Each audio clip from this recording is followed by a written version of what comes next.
Welcome, my name is Douglas Gabriel.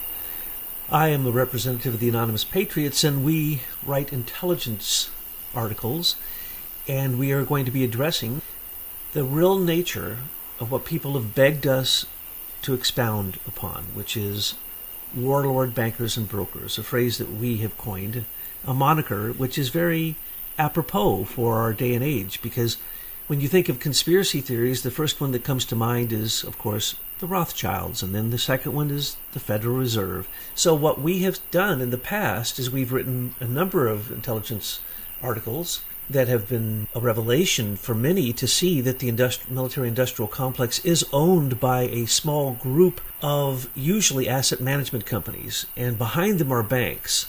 So we have literally broken it down in other articles and shown you this, but what we have not done is to show you the true history of how money came into being, how it started to be misused, how the worship of literally demonic forces or the forces of greed is usually called mammon, how mammon and this worship, really unconscious or conscious worship of money, of mammon, has led us to where we're at today. The only way to do this is to go back and literally walk you through a true history of how money came to be and how the warlord banking families learned early on that war was a great profit and that usury, putting interest on a loan, is a tremendously powerful tool that even early on in ancient Babylonian times led to debtor's prison. And later in the development of money, particularly in the development of Venetian banking, in the core of Venetian banking, which was centered around the Republic, they could decide to assassinate anyone they wanted who stood in their way or who got in their way. And this is still something that happens in today's world. And then people always are saying, but can you explain to us how it is that these rich elite worship gods like Moloch? And why do so many of them end up being involved in horrible things? So the richer they are, the more horrible the accusations are about them. And if you look closely, these are not just accusations, these are realities. So you find all kinds of strange satanic worship related to very wealthy people and people in Hollywood. They tend to go psychopathic on us, and then they get involved in Satanism or all kinds of cults or worship of literally the god Moloch, the god who asks for human children to be sacrificed. All of these different bizarre things are actually part and parcel of what you will find in history if you look at the original bankers. Most people have no idea how banks came to be. And when you hear the story of how they came to be, they might tell you the story back to Britain and the founding of the Bank of England and the central bank, or they might go back all the way to, say, German bankers, the Fuggers, who were basically controlled Europe before the Rothschilds came along. They were the banking family that really, literally controlled Europe. And before that, they had come out of Venice. And so you say, what? Venice? How did Venice come to be such a powerful banking kingdom? And how does Venice have anything to do with England? And that's what we're going to be addressing in these explanations of how Venetian banking started, how it came to take over Europe and basically create some of the worst things that ever happened in Europe, from wars to plagues to a banking crisis to bankruptcies to just the 30 Years' War. I mean, literally these bankers created wars. When we say warlord bankers and brokers and warmongers, we're not kidding. That is no exaggeration whatsoever. And when we say debt enslavement, we are talking about something that has been going on since ancient Babylonian times in the Hammurabi Code. And it was basically handed on down through culture until we have it in today's world, and we accept it as if it's something normal. But the article that we're addressing today is, well, we entitled that particular chapter, The History of Italian Banking, but the article is written by Paul Gallagher. And it's called 650 Years Ago, How Venice Rigged the First and Worst Global Financial Crash, by Paul Gallagher, printed in the American Almanac, September 4th, 1995. Now, this article does not play around. If you're not an economist, you may find it a little bit complicated and dense, but I have abbreviated it, condensed it, reworked it, and I'm sorry, Paul, but I have reworked your article so that it can be understood by the layman. It's basically the path of perdition. And it's the same old path. There's nothing really new in this path. And the people who started banks in Venice were building on what was already known in China and India, in the Levant, in Babylon, and Canaan, in all over the place in the Mediterranean. There were already monetary interests happening, and most of them started in temples. The temple coin was never supposed to be taken out of the temple. It was used to put into a device that would cause wonder and awe in the common person. In other words, if you went to Athens and you brought some grain that you were making as an offering to the gods so that next year you'd have good crops, you might also bring your excess that you're not going to sell that year, and the temple will take that and put it under your name and store it for you. If there's a drought or something and there isn't a good year for crops, then the temple would always hold back a little bit from the donations made to the temple so that they would always have grain. Grain was more important than gold or silver or any metal or any kind of coinage or fiat currency. Matter of fact, the first money was all based upon a shekel, and a shekel was usually 180 grains of barley. That is what was given to the temples. It was as good as money or better than money because out of that grain could come more grain. Out of gold and silver does not come more silver. But the coins that they cast there, they would put sometimes perhaps the image of Athena on it. And as they traded in their grain as an offering for a coin, they would come and take that coin and put it into a machine. A machine that the common people couldn't understand, that there were levers and gears and pulleys and so on and so forth. They'd put the coin in, and then from a statue of a god, water would come pouring out into their bowl. And then from that, they would make oblations with the water. They would drink the water, put the water on themselves. That was holy, sacred water.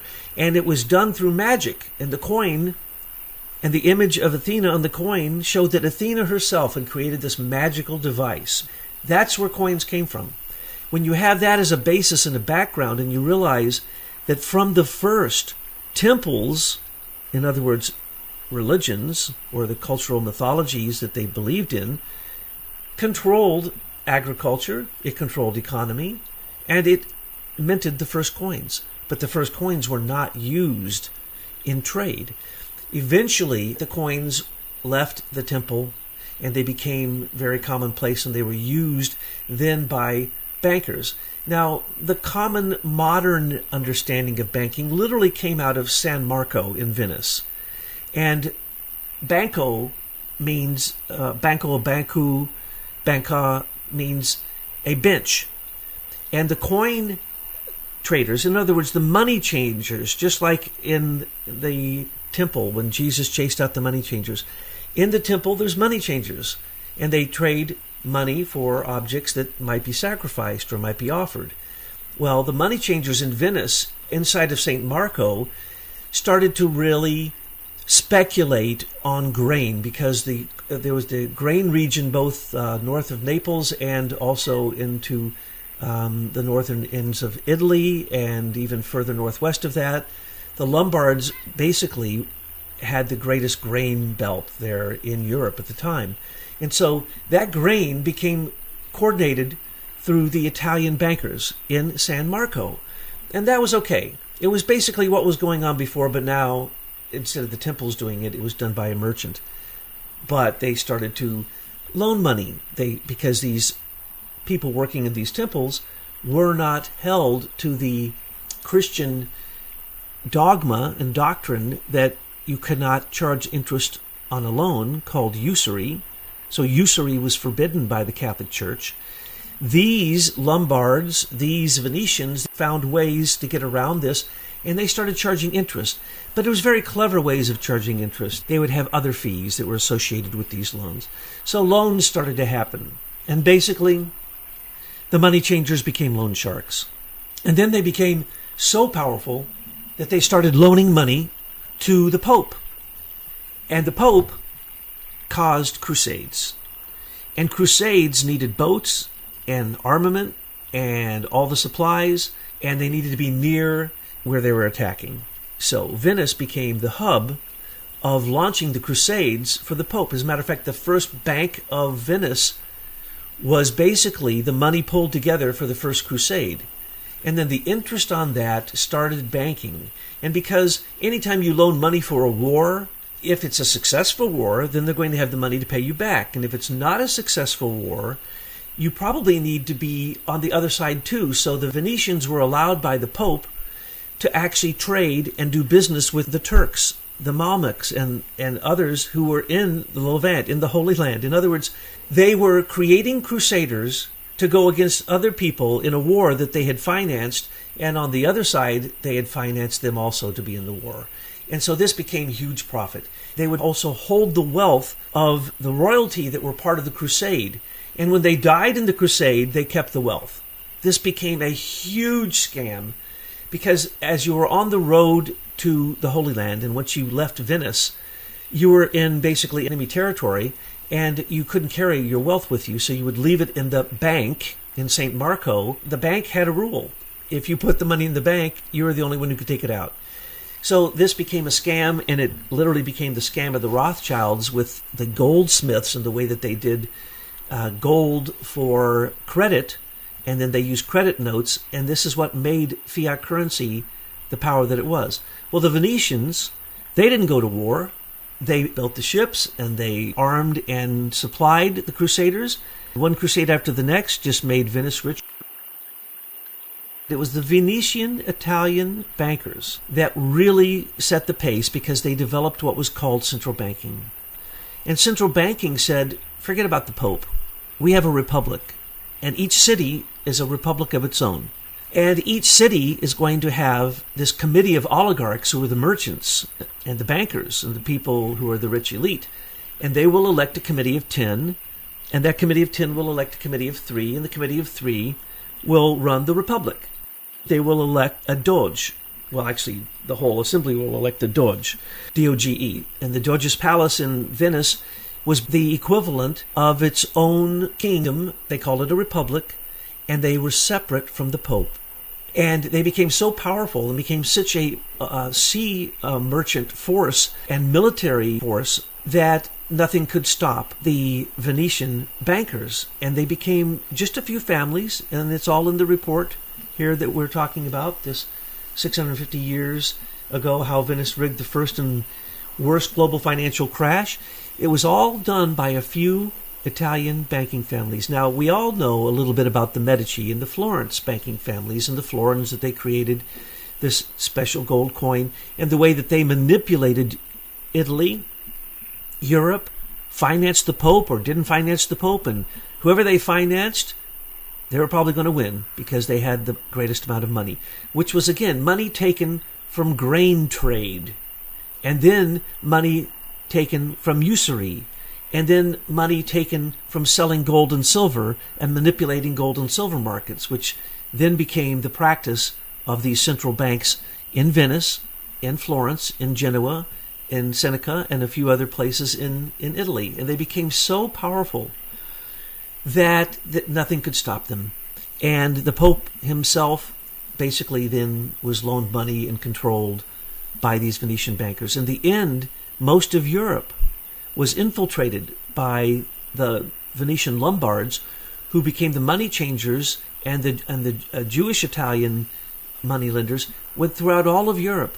And they became so insidiously ubiquitous that the kings in most countries kicked them out at one point because they were basically in control of so much money and in control of land, because they also were handling leases for the kings, handling money for the kings, all these things, wars, the proclivity of the kings and their capriciousness was all aided by the Venetian bankers. And they themselves were quite decadent, as we know. And Machiavelli, he was more or less a political agent of the Medici. He was the example that then became the basis for many Italians, both philosophically and as bankers and as religious teachers. They filtered all the way up through Europe until they entered into England. Now, generally, you'll see this as the German Northern bankers in Hamburg and the Hanseatic League, which was the first spice trading league, they were so powerful on the open seas that they created great jealousy in the Dutch and in the English. And so the Dutch and the English created the Dutch and the British East India trading companies. And that basically became a war for spices and a war for fleecing countries, stealing gold and silver. And eventually the Venetian predatory economic central bank philosophy was filtered in to all aspects of Europe until the kings, the queens, and even those who became republics themselves kowtowed to this idea of central banks. And central banks always come back to a few warlord banking families and brokers and the politicians who support them. And so what we have in the article here by Paul Gallagher is the most insightful and most compact picture that I have ever seen, and it names each Italian family, most of whom we know little about, some of whom are still some of the most powerful people on the face of the earth, and we've never even heard their names. It is about the history of Mammon, the history of the worship of a demon of greed. And these banking families, particularly the Venetian ones, and then the ones that spread throughout Europe and Germany and Holland and England, which then came and started the U.S. Federal Reserve here in America and basically, yes, subsequently owns the controlling shares in the U.S. Federal Reserve. And that is what this article is telling us, is who has been doing this since the time of the First Crusades. And it continues to this very day. Modern wars are nothing more than crusades that are created by these warlord banking families. And so we want to thank Mr. Gallagher, and we want to be aware that the U.S. Federal Reserve is owned by a private corporation, and it can go bankrupt by us not paying them. What they have set up since the 1200s, all these hundreds of years, is an ensconced system of central banks that has almost taken over every single nation on the face of the earth. There are only a few nations that do not have central banks, and only a few of them are owned by countries. Generally, they're owned by this group of bankers. Awareness and consciousness is what will be able to overcome these families. Because once they are called out and once we see who they are, it is easy to track them down. And if we can pull them into the disinfecting light of day, then the darkness of their worship of Mammon can be dispelled.